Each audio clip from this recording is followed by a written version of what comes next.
नमस्कार, ग्लोबल न्यूजमा स्वागत छ। म सुदर्शन आचार्य। नमस्कार, म प्रनिशा लक्ष्मी। सुरुमा हेडलाइन्स।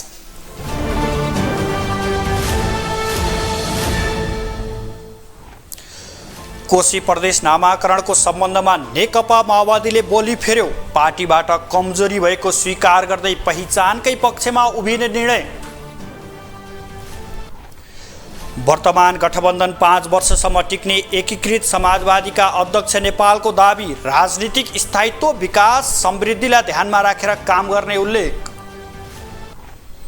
राष्ट्रपति र प्रधानमन्त्रीलाई सचिवालय सदस्यको संख्या घटाउन काङ्ग्रेस महामन्त्री थापाको आग्रह। आर्थिक सङ्कट समाधानमा प्रतिपक्षलाई समेट्नुपर्ने उल्लेख। अमेरिकी पूर्व राष्ट्रपति डोनाल्ड ट्रम्प पक्राउ। आपराधिक आरोपको सामना गर्ने अमेरिकी पहिलो राष्ट्रपति। पोर्न स्टारपछि अर्की मोडेल पनि जोडिन मुद्दामा। र इन्डियन प्रिमियर लिगको 8औं खेलमा आज राजस्थान र पन्जाब बीच प्रतिस्पर्धा हुँदै लगातार दोस्रो जितको खोजीमा दुवै टिम।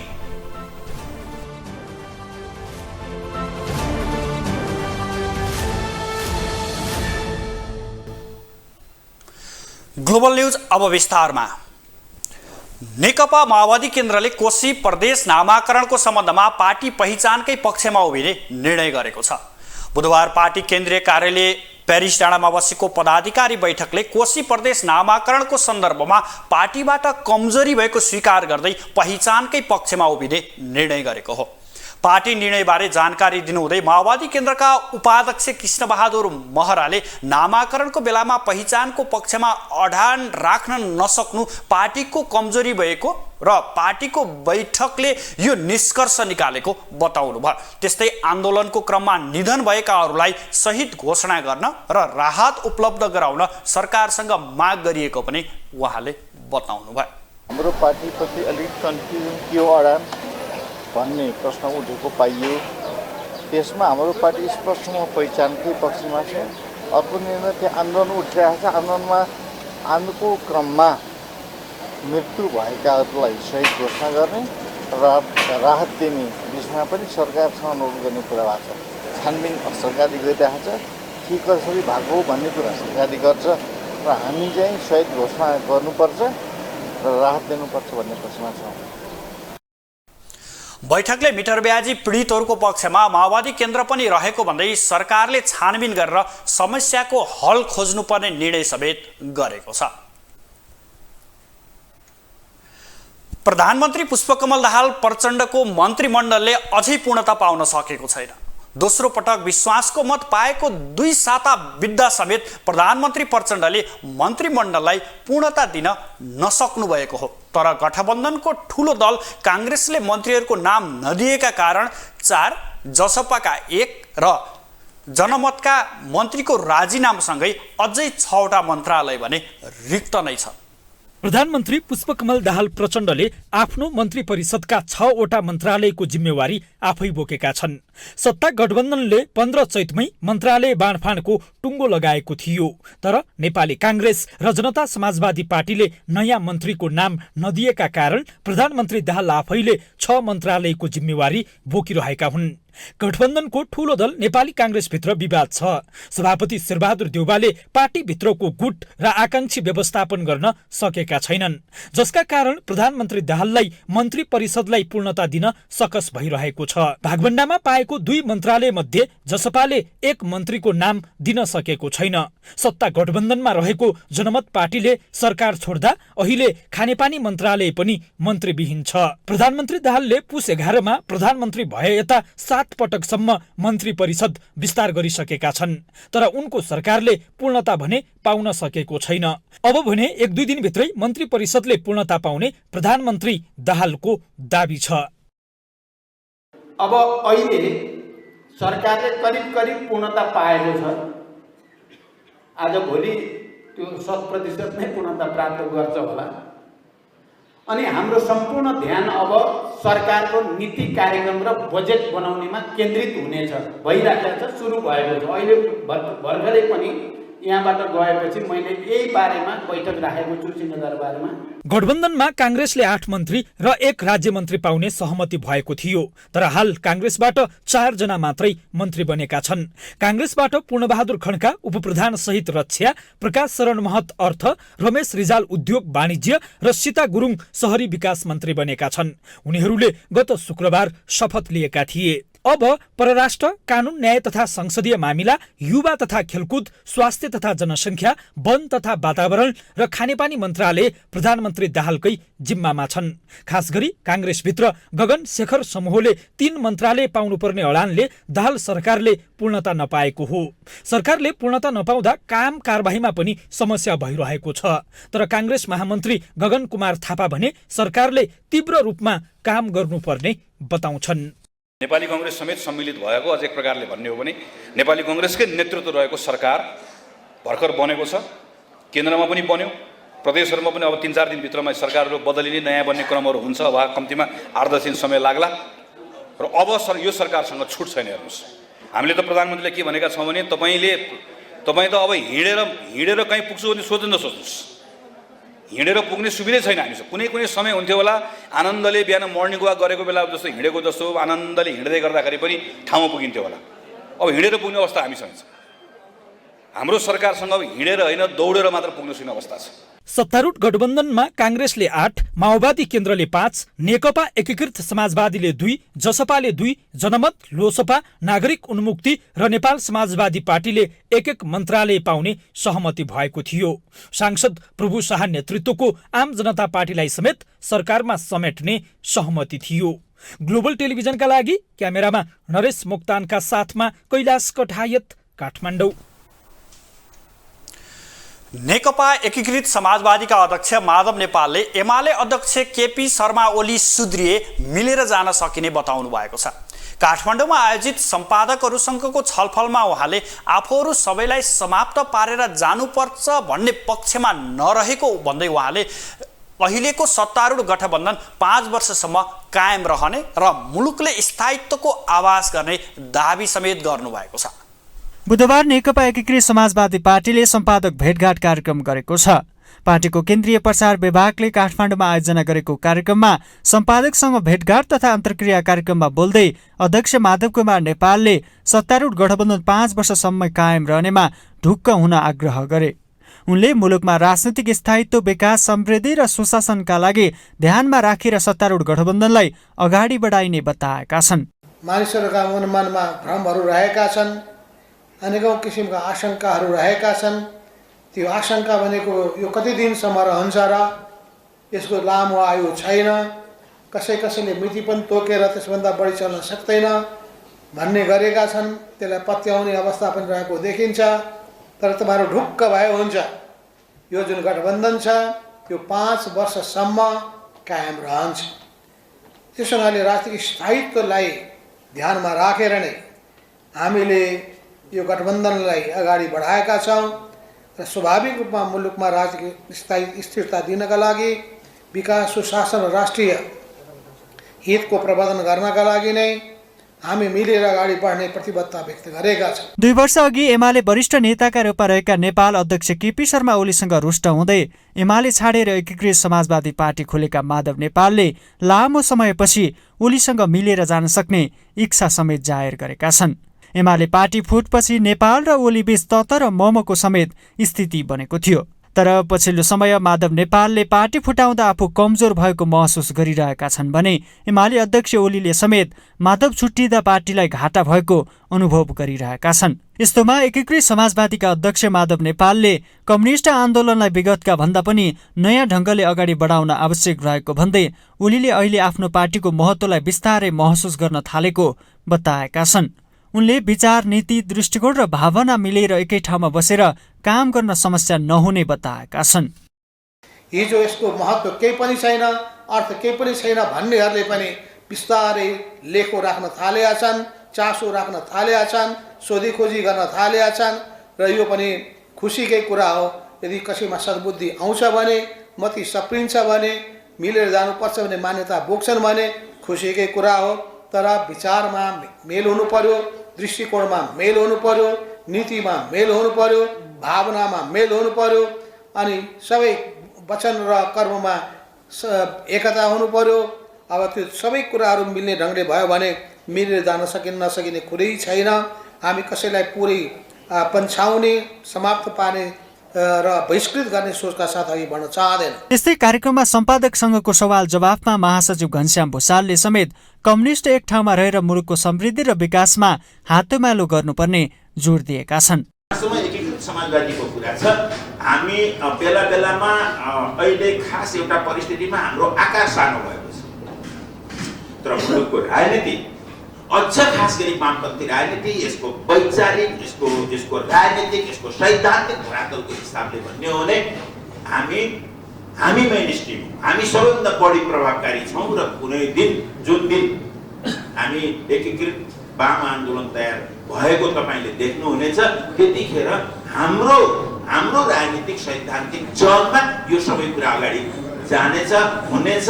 यो कुरा निर्माण हामीले गर्नेछौँ। एकीकृत समाजवादी पार्टीको चुनावी परिणाम र भावी कार्यदिशाबारे जानकारी गराइएको उक्त कार्यक्रममा समाजवादीका अध्यक्ष माधव कुमार नेपाल, महासचिव घनश्याम भुसाल, प्रवक्ता जगन्नाथ खतिवडा सहित अन्य नेता कार्यकर्ताको उपस्थिति रहेको थियो। ग्लोबल टेलिभिजन एसडीका लागि क्यामेरामा रूपेश केसीका साथमा विनोद विक्रम भण्डारी, काठमाडौँ। नेपाली कांग्रेसका महामन्त्री गगन कुमार थापाले अनावश्यक खर्चलाई कटौती गर्नका लागि राष्ट्रपति र प्रधानमन्त्रीलाई सचिवालय सदस्यको संख्या घटाउन आग्रह गर्नुभएको छ। बुधबार नेपाल वित्तीय संस्था कर्मचारी संघको राष्ट्रिय महाधिवेशन समुद्घाटन समारोहमा सम्बोधन गर्दै महामन्त्री थापाले देशको आर्थिक अवस्था संकटग्रस्त रहेकोले राष्ट्रपति र प्रधानमन्त्रीलाई सचिवालय सदस्यको संख्या घटाउन आग्रह गर्नुभएको हो। उहाँले राष्ट्रपति र प्रधानमन्त्रीदेखि विभिन्न निकायका पदाधिकारीहरू सबैले अत्यावश्यक बाहेकको खर्चलाई कटौती गर्नुपर्ने बताउनुभयो। चाहिएको छ कहाँ, खास गरिकन सरकारको खर्चको क्षेत्रमा सरकारले एउटा प्रधानमन्त्री पुष्पकमल दाहालले भन्न सक्नुपर्छ, मैले मेरो सचिवालयको सदस्यबाट घटाएर सुरु गरेर सम्माननीय राष्ट्रपतिले भन्न सक्नुपर्छ, मलाई अहिले 12 जना 15 जना सल्लाहकार राख्ने छु, मलाई कानुनले सुविधा दिएको छ, तर म 5 जना मात्र राख्छु, म 3 जना मात्र राख्छु। हेर्दा सामान्य कुरा देखिन्छ, तर यसबाट कहाँबाट सुरु हुन्छ यो भनेदेखि भने अस्टेरिटीको मेजर किन लाउनु पर्ने छ भने हामी अप्ठ्यारो अवस्थामा छौँ। उहाँले देशको आर्थिक संकट समाधान गर्नका लागि प्रधानमन्त्रीले प्रमुख प्रतिपक्षी दल नेकपा एमालेसँग पनि संवाद गर्नुपर्ने बताउनुभयो। स्थानीय सरकारमा एमाले पनि रहेको उल्लेख गर्दै उहाँले एमालेसँगको संवाद र सहकार्य आवश्यक रहेको बताउनु भएको छ। अप्ठ्यारोको बेलामा यसरी जाउँ, यसरी गरौँ, किनकि हामी सरकार त स्थानीय सरकार त नेकपा एमालेको सरकार पनि छ नि त। कतिपय ठाउँमा प्रदेशमा हामीसँगै मिलेर काम गर्नुपर्ने छ। त्यसैले प्रमुख प्रतिपक्षी दलसँग त बसेर संवाद गर्नुपर्ने बेला भएको बेलामा यो बेलामा जसले पार्टीहरूको बिचमा सरकारको विभिन्न तहका सरकारको बिचमा समेत समन्वय समझदारी गर्नुपर्ने बेलामा यतिखेर सरकार र राष्ट्र ब्याङ्कको सम्बन्ध पनि एकअर्काको परिपूरकको जस्तो सम्बन्ध हुनुपर्छ। महामन्त्री थापाले सरकार दौडिनु पर्ने अवस्था भए पनि तुना बान्धमै अल्मलिएको टिप्पणी गर्नुभयो। उहाँले सरकार अल्मलिएको भन्दै दौडिन सुरु गर्नुपर्नेमा जोड दिनुभयो। सम्मिलित भएको अझ एक प्रकारले भन्ने हो भने नेपाली कांग्रेसकै नेतृत्व रहेको सरकार भर्खर बनेको छ, केन्द्रमा पनि बन्यो, प्रदेशहरूमा पनि अब 3-4 दिनभित्रमा सरकारहरू बदलिने नयाँ बन्ने क्रमहरू हुन्छ, वा कम्तीमा 8-10 दिन समय लाग्ला र अब यो सरकारसँग छुट छैन। हेर्नुहोस्, हामीले त प्रधानमन्त्रीले के भनेका छौँ भने तपाईँ त अब हिँडेर कहीँ पुग्छु भने सोच्नु नसोच्नुहोस्, हिँडेर पुग्ने सुविधै छैन हामीसँग। कुनै समय हुन्थ्यो होला आनन्दले बिहान मर्निङ वाक गरेको बेला जस्तो हिँडेको जस्तो आनन्दले हिँड्दै गर्दाखेरि पनि ठाउँमा पुगिन्थ्यो होला।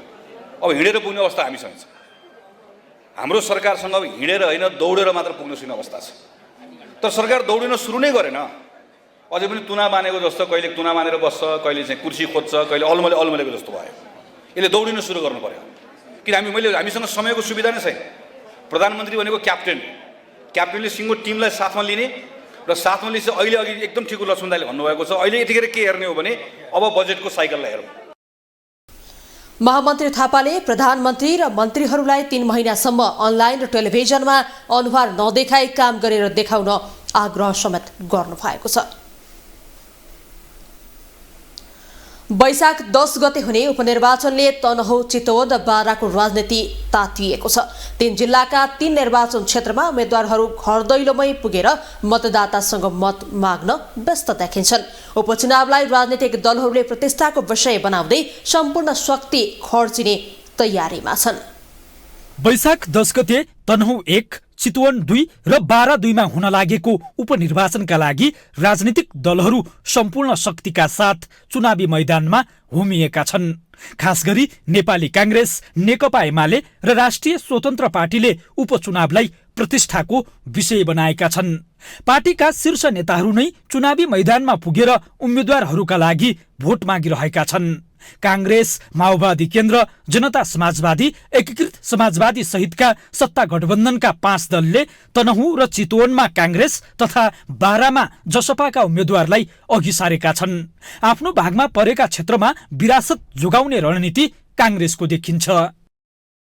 बारामा उम्मेद्वारी दिएको जसपाले भने सत्ता गठबन्धनको बलमा चुनाव जित्ने अपेक्षा गरेको छ। उपचुनाव हुन लागेको 3वटै निर्वाचन क्षेत्रमा उम्मेद्वार उठाएको नेकपा एमाले त्रिपक्षीय प्रतिस्पर्धामा लाभ उठाउने रणनीतिमा छ। अर्को शक्ति राष्ट्रिय स्वतन्त्र पार्टीले समेत 3वटै निर्वाचन क्षेत्रको परिणाम आफ्नो पक्षमा आउने ठोकुवा गर्न थालेको छ। कसैको समर्थन लिएर अथवा कसैसँग गठबन्धन गरेर हैन, चुनाव आफ्नो बलमा, आफ्नो मुद्दामा, आफ्नो सिद्धान्तमा बोकेर आफ्नै बलमा लाग्नुपर्छ भनेर हामीले हिँडेका छौँ। कसैले समर्थन गरिदिनु भएछ भने समर्थन गर्नेलाई धन्यवाद दिन सकिन्छ, तर त्यसो कसैको समर्थन त्यस्तो केही प्राप्त छैन। सत्ता समीकरणको अङ्कगणितीय खेलका लागि उपनिर्वाचनको परिणाम त्यति महत्त्वपूर्ण छैन, तर पनि आगामी राजनीतिको धारणा निर्माणका लागि ठूलो आधार हुने भएकाले दलहरू सम्पूर्ण शक्तिका साथ चुनावी मैदानमा होमिएका छन्। उपचुनावमा मङ्सिरमा भएको आम चुनावको विपरीत नतिजा आएमा जनताले परिवर्तन चाहेको हुने र त्यसले आगामी निर्वाचनमा थप असर गर्ने विश्लेषक डम्बर खतिवडा बताउँछन्। 3टा निर्वाचन क्षेत्रको 3टै फरक अर्थ छ। यदि मानिलिउँ तनहुँमा कांग्रेसको उम्मेदवारले जित्नु भएन भने अब कांग्रेसको गढ भनिएको, अनि त्यहाँ त फेरि कुनै बखेडा भएर चुनाव भएको पनि होइन, राष्ट्रपतिमा जानुभएको, त्यो चिज त्यहाँ पनि मान्छेले कांग्रेसको विकल्प खोजे भन्ने अर्थ लाग्छ भने चितवनमा यदि रविजी या राष्ट्रपा हार्यो भने त्यहाँ चाहिँ यो बिचमा रविले गरेको कामहरू ठिक भएन भन्ने अर्थ लाग्छ भने बारामा मानिलिउँ जसपा हार्यो भने चाहिँ त्यो उपेन्द्रजी त्यहाँ चुनाव लड्न गएको चाहिँ त्यहाँको मतदाताले मन पराएन भन्ने अर्थ लाग्छ। उपचुनाव आउन लगभग आधा महिनाको समय छ। चुनावी परिणाम जसरी पनि आफ्नो पक्षमा पार्ने रणनीतिमा रहेका दल र तिनका नेताहरूले एक अर्कामाथि खनिन समेत सुरु गरेका छन्। ग्लोबल टेलिभिजनका लागि क्यामेरामा नरेश मोक्तानका साथमा कैलाश कठायत, काठमाडौँ। नेपाली राजनीतिमा पछिल्लो समय राष्ट्रिय स्वतन्त्र पार्टीका सभापति रवि लामिछाने चर्चाको शिखरमा छन्। पार्टी खोलेको 6 महिनामै जनताबाट अभूतपूर्व साथ पाएका लामिछाने प्राय जनताका मुद्दामा बोल्ने गर्दछन्। कुनै समय नेपाली राजनीतिमा माओवादी अध्यक्ष पुष्पकमल दाहाल, एमाले अध्यक्ष केपी शर्मा ओली र कांग्रेस सभापति शेरबहादुर देउवा सर्वाधिक खोजिने नेताको रूपमा पर्दथे, तर उनीहरूले जनभावना अनुसार काम गर्न नसक्दा भने त्यो जनमत अहिले रविको पक्षमा देखिएको छ।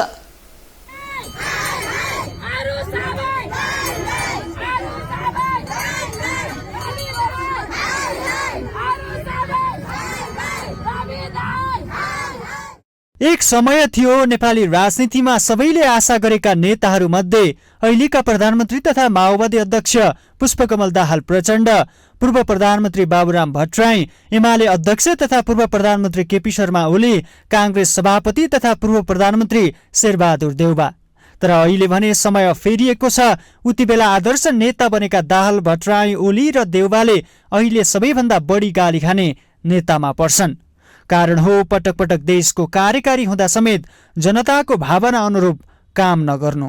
त्यही जनताको भावनालाई बुझेर लामो समयको सञ्चार कर्म छाडेर गत असार 7 मा राष्ट्रिय स्वतन्त्र पार्टी खोलेर नेपाली राजनीतिमा प्रवेश गरेका रवि अहिले जनताका सबैभन्दा प्रिय नेताका रूपमा देखिएका छन्।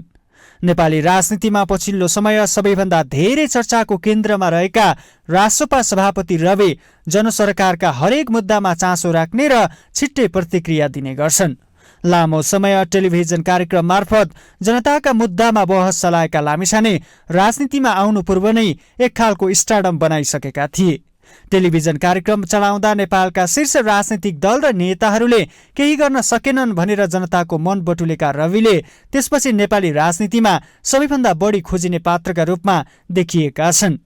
उनी जहाँ जान्छन् त्यही मान्छेको भिड लाग्छ, अर्थात् सबै जनताका आशा र भरोसाका केन्द्रबिन्दुमा छन् उनी। उनलाई बालकदेखि वृद्धसम्मले अङ्कमाल गर्ने र भावी प्रधानमन्त्रीका रूपमा समेत पुकार गरिरहेका छन्।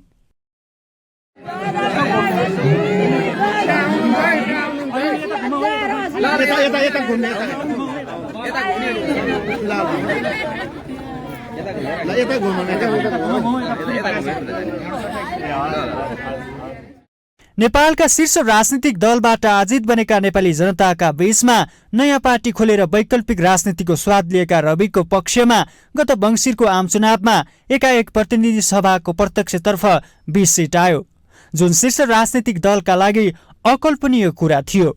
20 सिटका साथ संसदको चौथो ठूलो दल बनेपछि रवि प्रचण्ड सरकारमा सहभागी भएर उपप्रधान सहित गृहमन्त्री समेत भएका थिए। तर विडम्बनाको कुरा गृहमन्त्री बनेको 32 दिनमै उनले सर्वस्व गुमाउनु पर्यो। नागरिकता विवादमा दोषी ठहरिएपछि लामिछाने अहिले पुनः चितवन क्षेत्र नम्बर 2 को उपचुनावमा हुमिएका छन्। चितवनमा पुगेका उनको पक्षमा जनलहर पहिलाको भन्दा झन बढी देखिएको छ र उनी निकट नेताहरू लामिछानेलाई नेपाली राजनीतिमा सफल नेता बीपी कोइरालाको रूपमा बयान गर्न थालेका छन्। 5 महिनाको प्रयासले एकैचोटि नेपाली राजनीतिमा धक्का दिने गरेर राष्ट्रिय दल बनेर एकैचोटि 20 सिट लिएर आएर जुन रविजीले चाहिँ एउटा चमत्कारै नेपाली राजनीतिक इतिहासमा चमत्कार नै गर्नुभएको छ, त्यो प्रेरणाबाट हामी पनि अब यो होस्टेमा हैसियत गर्दै गरेर यो अभियानलाई अब झन् विस्तारित गर्ने। नेपाली राजनीतिमा पार्टी खोलेको छोटो समयमा नै चौथो ठूलो शक्ति बनेपछि यति बेला शीर्ष राजनीतिक दलको मुटु हल्लिएको छ। जनताको अभूतपूर्व विश्वास पाएका लामिछाने जनताका सर्वप्रिय नेताका रूपमा अगाडि बढिरहेका छन्। उनको पक्षमा देखिएको जनलहरलाई उनले कतिको विश्वासमा राख्लान् त्यो भने हेर्न बाँकी छ। ग्लोबल टेलिभिजन HD का लागि क्यामेरामा निर्मल तिमिल सेनाका साथमा विनोद विक्रम भण्डारी, काठमाडौँ। धरानदेखि काठमाडौँ आएका मेयर हर्क साम्पाङले काठमाडौँ महानगरपालिकाका मेयर बालेन्द्र शाहलाई भेटेका छन्। यो भेटपछिका दृश्य उनी स्वयं सामाजिक सञ्जालमा पोस्ट गर्दै जनताले मन पराएको भिडियो भन्दै प्रशंसा समेत गरेका छन्। धरान र काठमाडौँको विकासको बारेमा सल्लाह गरेका दुवै मेयरले काम गर्दा पाएका दुःखको पोको पनि आपसमा फुकाउने कोसिस गरेका छन्। कस्तो महसुस भइरहेको छ मेयर साहब? धरानका मेयर हर्क साम्पाङ राईले काठमाडौँ महानगरपालिकाका मेयर बालेन शाहलाई भेट्न बित्तिकै सोध्छन्। धरानबाट उपमेयर र कर्मचारी सहित काठमाडौँ भ्रमणमा आएका मेयर हर्कले अर्का मेयरलाई सोधेको यो प्रश्न भुइँमा झर्न नपाउँदै बालेन भन्छन्, गजब लागिरहेको छ। अनि कस्तो अनुभव गरिराख्नु भएको छ त मेयर साहब? कतिको सहयोग मिलिरहेछ कार्यपालिकामा? कार्यपालिकामा त 100% के छ, प्राय चाहिँ हामीले सर्वसम्मतै पाएको छ। दुवै मेयरको यो बेजोडको संवादले काठमाडौँ महानगरपालिकाका मेयर बालेन शाहको कार्यकक्ष हाँसोमय बन्यो। तर जवाफमा मेयरको कार्यालय रमाइलो लागिरहेको छ भनेर बताएका मेयर शाहको मनमा भने अनेक उकुस मुकुस चलेको रहेछ। उनले सदाबहार कोट प्यान्टमा सजिएका मेयर शाहले दौरा सुरुवाल र ढाका टोपीमा सजिएका मेयर हर्कलाई यसपछि भने दुःखका पोका फुकाउन थाल्छन्। उनको मूल दुःख भनेको महानगरको तालुक रहेको शहरी विकास मन्त्रालयप्रति रहेछ। कामलाई गति दिन शहरी विकास मन्त्रालयसँग समन्वय गर्नुपर्ने उनको दायित्व र बाध्यता दुवै छ। तर मेयर हर्कसँग दुःख पुग्दै उनले भने मन्त्री फेरिएर हैरान भइसके। सहकार्य गर्नुपर्दैन, अब सडक विकासहरू खानेपानी विद्युत प्राप्ति गराउने एनजिओ सहकार्य पनि राम्रो भएको छ। हाम्रो आफ्नो काम पनि राम्रो भएको छ, सहकार्य यताउति विभागहरू पनि राम्रो भएको छ। सङ्घ सरकार पनि स्टेबलमा भइसकेको चाहिँ गाह्रो भएको छ। है एउटालाई मिटिङ गऱ्यौँ, फेरि चेन्ज हुने, फेरि अर्कोलाई मिटिङ गऱ्यौँ, फेरि चेन्ज हुने। तपाईँले अस्ति उपप्रमुखको भेला भन्नुभएको हो, त्यही भएर भन्नु स्टेबल सरकार भइदिन्छ अलिकति हामीलाई सजिलो। धरानमा मेयर जितेपछि पहिलोपटक काठमाडौँ आएका मेयर हर्क यति बेला काठमाडौँको बागबजारमा रहेको हार्दिक होटलमा बसोबास गरिरहेका छन्। उनी आफ्नो उपमेयरको टोली सहित कर्मचारीको समूह लिएर काठमाडौँमा केही दिनदेखि धाइरहेका छन्। उनी कहिले महानगरको ढोकामा त कहिले सिंहदरबारमा धाइरहेका छन्। उनले यो दौडधुप गरे पनि मन भने धरानमै देखिन्छ। उनले फेसबुकमा लेख्दै सिंहदरबारमा पनि श्रम गर्न मन लागेको छ भनेका छन्। तर यस्तो मेसो भने उनलाई मिलेको छैन। तर यस्तो वातावरण नमिले पनि उनले काठमाडौँ महानगरपालिकाका मेयरलाई भेटेर चिनो आदान प्रदान गरेका छन्। मेयर हर्कले मेयर बालेनलाई 4 पाटे आकारको चिनो लगाइदिँदै यसले रक्षा गर्छ भन्दै हाँसी मजाक पनि गरेका छन्। दुवै मेयर बीचको भेटलाई सामाजिक सञ्जालमा हाल्दै मेयर हर्कले जनताले मन पराएको भिडियो भनेका छन्। यो डिजाइन लगाइदिनु पर्ने हजुरले लाउनु है सिलाम साइडमा कि खै के भन्छ यसलाई हजुरले त मलाई लाइट गर्छ ए ल ए सिलाम साइडमा भनेको चाहिँ मर्ने बाटो छेक्ने भनेको के लिम्बुकुराबाट यो लाएपछि चाहिँ मृत्युको बाटो छेक्छ भन्छ भनेपछि अमर हुने भयो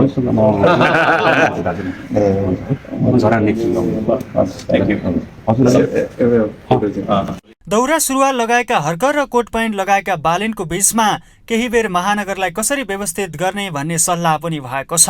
धरान र काठमाडौँ बीचको दूरी लामो भए पनि दुवै नगरको समान समस्या छन्, फोहोरको व्यवस्थापन र खानेपानीको आपूर्ति।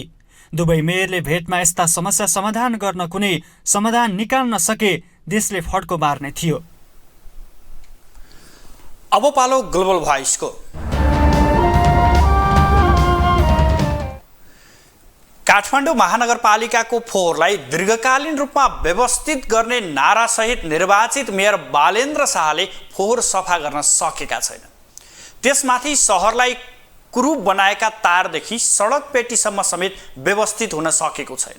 घाम लाग्दा धुलाम्य र पानी पर्दा हिलाम्य हुने काठमाडौँका सडक पनि जस्ताको तस्तै छन् भने फुटपाथ हटाउने अभियानले पनि सुस्तता पाएको छ। यसै सन्दर्भमा आजको ग्लोबल भोइसमा हामीले सर्वसाधारणलाई सोधेका छौँ, स्वच्छ र हराभरा युक्त काठमाडौँ सहर बनाउन के गर्नु पर्ला। ठाउँ ठाउँमा यस्तो पार्कहरू अहिले बालेन शाहले चाहिँ नि अब यो सार्वजनिक ठाउँहरूलाई चाहिँ फोहोर गरेर सुकुम्बासीहरू बसेर जहाँ पाए प्लास्टिकहरू फोहोर फालेर होइन त्यसलाई चाहिँ हटाउने कार्यक्रमहरू चाहिँ अहिले ल्याइराख्नु भएको थियो। त्यो एउटा राम्रो कुरा पनि हो र ठाउँ ठाउँमा यस्तो यो शङ्खा पार्क जस्तै पार्कहरू राखेर होइन यस्तो सर्वसाधारणहरूलाई बेला बेलामा हावा खाने घुम्ने ठाउँहरू त्यो ठाउँलाई बनाउँदा राम्रो हुन्थ्यो।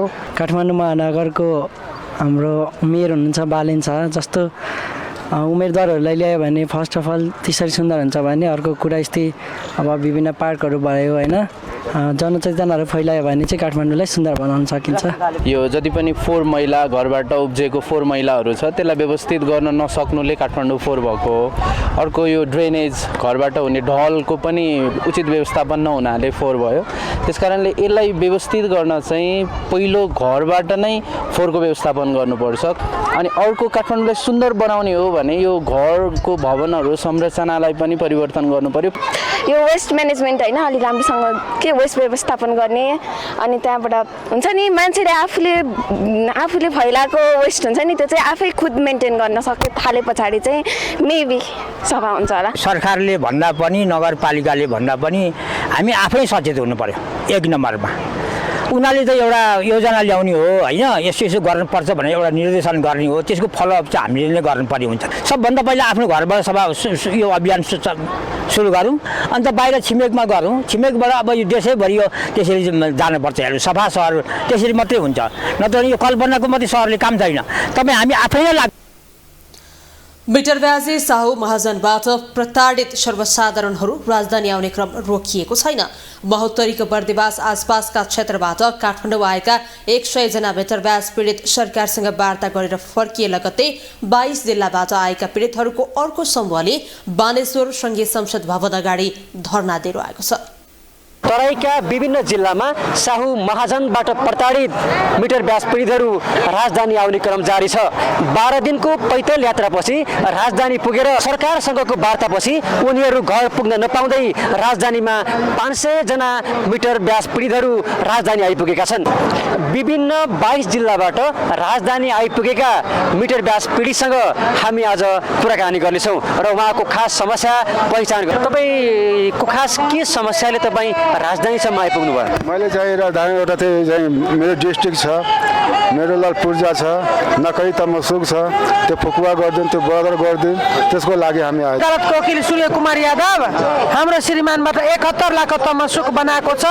हाम्रो मुद्दा हेरिरहेको क्रममा मेरो अनुसन्धानको मुद्दा चलिरहेछ, यो क्रममा मेरो श्रीमानसँग 71 लाख तमसुक बनाएको छ कि हमारे घर वाला ठेकेदार है, गाछी काटे वाला जेकर गाछी रहलै से आदमी हमरा घर वाला से गाछी कटवा लेलकै, गाछी कटवा के ढेउआ ले लेलकै, ढेउआ लेके सब लकड़ी घेर लेलकै, लकड़ी घेर बेच लेलकै, आ बेच के कागज बनवा लेलकै, कागज बनवा के हमर जगह जानकी नगर वाला श्रीमान के जेल में ले गेले। जेल में ले के बाद में अब किस्ता फिस्ता में से पैसा निकालने रही है, तो इस सर से जाके ताला मारत रहे है। 2-3 कट्ठा जमीन रहे है, सब दू तमसु बनवा ले है। हमरा कहे तोरा उठा के ले जब मार देव, बंद कर देव, तोरा बाल बच्चा को उठा के ले जब, हमारे ढेउआ दे, केस कर देव, मुद्दा कर देव, ले न गिरते छीन ले। पीडितलाई एउटा ललिपपको रूपमा एउटा झुटो आश्वासन मात्र गरेको देखिन्छ, जुन चाहिँ यही कुरा चाहिँ मिटर ब्याज ठगी किसान मजदुर संघ सब आए सरकार से न्याय पावेला। सरकारले कानुन र आयोग निर्माण गर्ने भने पनि जनता भने सरकारको त्यो कार्य निर्णयप्रति भए विश्वास गर्न सक्ने अवस्थामा छैन। मिटर ब्याजीले भोगेको पीडा सरकारले महसुस भने गर्न नसकेको पीडितहरूको आरोप छ। सरकारले आयोग र कानुन निर्माण गर्ने भने पनि तत्काल निर्माण गर्नका लागि पीडितहरूले आग्रह गरेका छन्। ग्लोबल टेलिभिजनका लागि क्यामेरामा रुपेश केसीका साथमा सूर्य भट्टराई, काठमाडौँ। छिछि र दूर गर्दै नाकमुख थुनेर हिँड्न बाध्य पर्साको श्रीसिया नदी आसपासका जनतालाई वीरगञ्ज महानगरपालिकाका मेयर राजेश मान सिंहले अब यस्तो दिनको अन्त्य गर्ने बताएका छन्। विभिन्न उद्योगहरूबाट निस्कने फोहोरका साथै स्थानीयहरूले पनि त्यही फोहोरमा फोहोर मिसाउँदा दुर्गन्धित बन्दै गएको श्रीसिया नदीलाई प्रदूषण मुक्त गर्ने मेयर सिंहले प्रतिबद्धता जनाएका छन्। पर्सा जिल्ला भएर बग्ने सिर्सिया नदीलाई कुनै पनि हालतमा प्रदूषण मुक्त बनाउने वीरगञ्ज महानगरपालिकाका मेयर राजेश मानसिंह बताउँछन्। स्वच्छ पानी खस्ने सिर्सिया नदीमा उद्योगबाट निस्कने विभिन्न प्रदूषण र स्थानीयहरूले फाल्ने फोहोरका कारण थप प्रदूषण भएको स्वीकार गर्दै उद्योगीहरूलाई मात्र जरिवाना गरेर नहुने भन्दै अब कडा कदम चाल्ने मेयर सिंह बताउँछन्। सिर्सिया नदी प्रदूषणको विषयमा ग्लोबल टेलिभिजनले समाचार प्रसारण गर्न साथ वीरगञ्ज महानगरपालिकाका मेयर राजेश मानसिंहले उद्योगहरूको अनुगमन समेत गरेका थिए। अनुगमनको क्रममा उद्योगहरूले बदमाशी नै गरेका कारण सिर्सिया नदी प्रदूषण मुक्त हुन नसकेको उनको भनाइ थियो। उनले अरनिका टेक्सटाइल भन्दा पछाडि शुद्ध पानी बग्ने गरे पनि अरनिका टेक्सटाइल भन्दा अगाडि फोहोर पानीले गर्दा सिर्सिया नदी प्रदूषित बन्दै गएको बताएका छन्।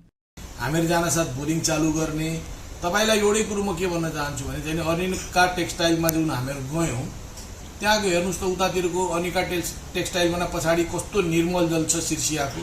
माछाधरी चाहिँ नि एकदम चाहिँ नि पौडीरा त्यहाँदेखि थियो, तपाईँहरूले आफ्नो क्यामेरामा पनि कैद गर्नुभएको थियो होला। तर त्यही अरनिका टेक्सटाइलको चाहिँ फोहोर पानी निक्लेर कस्तो नदीको पानी कालो भएको छ, त्यो पनि धेरै दूरीमा होइन, 5 मिटरको दूरीमै तपाईँहरूले देख्नुभएको थियो होला।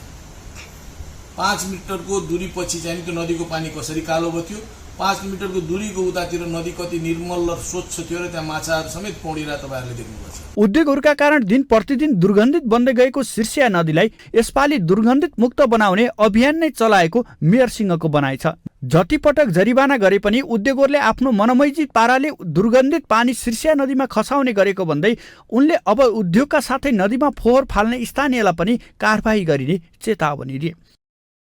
कमिटमेन्टमा खरा उत्रिनु भएको छैन, उहाँहरूको पूर्ण रूपमा बदमासी छ हैन। आज जति अनुगमन गरेको कारखाना छ त्यहाँ चाहिँ बदमासी नै बदमासी देखिएको छ। त्यसर्थ यसलाई भएको फोहोरको दुर्गन्धबाट बाँच्न बाध्य स्थानीयले भने यो कदमको स्वागत गर्दै उद्योगीहरूको प्रलोभनमा नपरेर अगाडि बढ्न मेयरलाई आग्रह गरेका छन्। साथै आफूहरू पनि सचेत रहने उनीहरूको भनाइ छ। हाल विगत कुछ साल से देखल जाता कि कल कारखाना के जितना भी गंदा प्रदूषण चीज रहता वही में सब दहवाता लोग, जितना नदी नाला के छेव में कल कारखाना खोल के जितना से ज़्यादा फोर करता लोग। लेकिन अभी फिलहाल देखे में आयल है कि हमने के मेयर साहब कुछ एक्शन में आयल बानी, लागता कि कुछ फिर वो बचपना वाला दिन फिर वैसे ही नहाए खेले वाला दिन फिर देखे मिली, आशा के किरण जागल बा।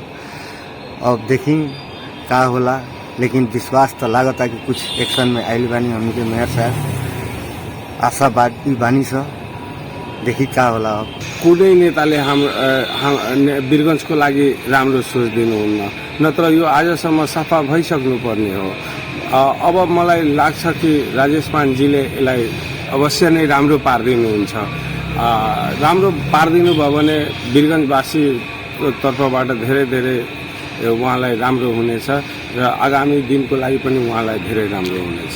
राजनीतिको छत्रछायामा रहेर उद्योगपतिले पटक पटक आग्रह गर्दा पनि फोहोर फाल्न अटेर गरेको समयमा मेयर सिंहले चालेको यो अभियानले भने कति सफलता पाउने हो त्यो भने भोलिका दिनले देखाउला। ग्लोबल टेलिभिजन एचडीका लागि पर्साबाट क्यामेरामा दीपक चौरसियाको साथमा उमेश दुबेको रिपोर्ट। अब इन्टरनेशनल न्यूज।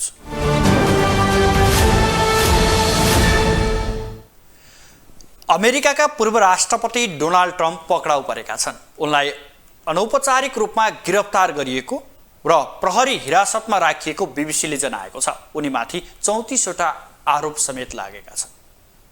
अमेरिकाका पूर्व राष्ट्रपति डोनाल्ड ट्रम्प पक्राउ परेका छन्। उनलाई औपचारिक रूपमा गिरफ्तार गरिएको र प्रहरी हिरासतमा राखिएको बीबीसीले जनाएको छ। आपराधिक आरोपको सामना गर्ने अमेरिकाको पहिलो राष्ट्रपति ट्रम्पमाथि 34 आरोप लागेका छन्। यद्यपि उनले आफूमाथि लागेका आरोप भने अस्वीकार गर्दै आएका छन्। ट्रम्पसँग गोप्य सम्बन्ध रहेको भनिएकी पोर्न स्टार स्टोर्मी डेनियल्सलाई मौन रहन भन्दै अवैध तरिकाले पैसा दिएको, अवैध तरिकाले अर्बौं डलरको सम्पत्ति जम्मा गरेको, व्हाइट हाउसबाट महत्वपूर्ण कागज गायब पारेको, राष्ट्रपति निर्वाचनको परिणाम अस्वीकार गर्दै आफ्ना समर्थकलाई संसद भवनमा आक्रमणका लागि उक्साएको लगायतका आरोप ट्रम्पमाथि लागेको छ। न्युयोर्कको म्यानहट्टन अदालत अगाडि सयौंको संख्यामा तैनात गरिएको सुरक्षा व्यवस्थाको बीच ट्रम्पका समर्थकहरूले विरोध र्याली निकाल्ने कोसिस गरेका थिए। ट्रम्पका विरोधीहरू र समर्थकहरूको भिड नाराबाजी गर्दै आम्ने सामने हुने स्थिति भएपछि सम्भावित झडपलाई रोक्न प्रहरले बीचमा ब्यारिकेड राखेर उनीहरूलाई अलग गराएको थियो। साथै प्रहरले केही प्रदर्शनकारीलाई गिरफ्तार पनि गरेको छ। त्यस्तै पोर्न स्टार स्टोर्मी डेनियल्सलाई पैसा दिएर दबावमा राखेको अभियोगमा फौजदारी मुद्दा खेपिरहेका अमेरिकाका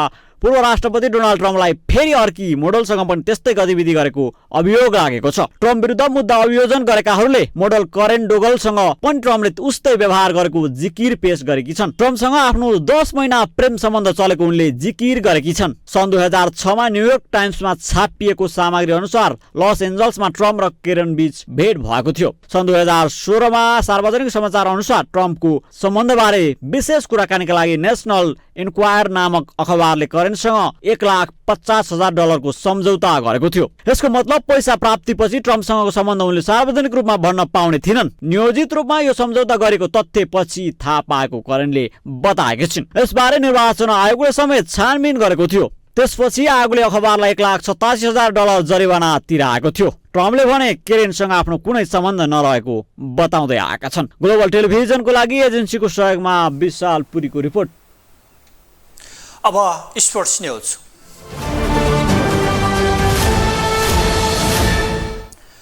इन्डियन प्रिमियर लिग आइपिएल को 8औं खेलमा आज राजस्थान रोयल र पंजाब किङ्स बीच प्रतिस्पर्धा हुँदैछ। खेल नेपाली समय अनुसार साँझ 7:45 बजे गुवाहाटीमा सुरु हुनेछ। दुवै टोली लगातार दोस्रो जितको खोजीमा हुनेछन्। पहिलो खेलमा राजस्थान रोयलले सनराइजर हैदराबादमाथि 72 रनको सहज जित हात पारेको थियो। पंजाब किङ्सले कोलकाता नाइट राइडर्सलाई वर्क अफ लेभिट पद्धतिको आधारमा 7 रनले पराजित गरेको थियो। राजस्थानको सञ्जु स्यामसन र पंजाबको शिखर धवनले कप्तानी गर्दैछन्। आइपिएलमा पंजाब र राजस्थान बीच कुल 24 खेल भएका छन्, जसमा राजस्थान 14 र पंजाब 10 खेलमा विजयी भएका छन्। पछिल्ला 5 खेलमा राजस्थान 4 र पंजाब 1 खेलमा विजयी भएका छन्।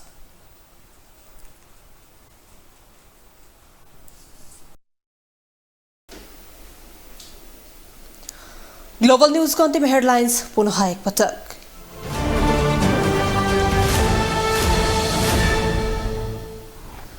कोशी प्रदेश नामाकरणको सम्बन्धमा नेकपा माओवादीले बोली फेर्यो। पार्टीबाट कमजोरी भएको स्वीकार गर्दै पहिचानकै पक्षमा उभिने निर्णय।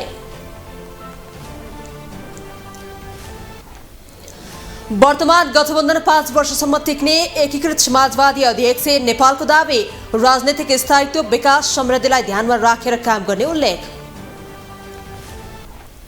राष्ट्रपति र प्रधानमन्त्रीलाई सचिवालय सदस्यको संख्या घटाउन कांग्रेस महामन्त्री थापाको आग्रह। आर्थिक संकट समाधानमा प्रतिपक्षलाई समेट्नुपर्ने उल्लेख। अमेरिकी पूर्व राष्ट्रपति डोनाल्ड ट्रम्प पक्राउ। आपराधिक आरोपको सामना गर्ने अमेरिकी पहिलो राष्ट्रपति पोर्न स्टारपछि अर्की मोडल पनि जोडिन मुद्दामा। र इन्डियन प्रिमियर लिगको 8औं खेलमा आज राजस्थान र पन्जाब बीच प्रतिस्पर्धा। लगातार दोस्रो जितको खोजीमा दुवै टोली।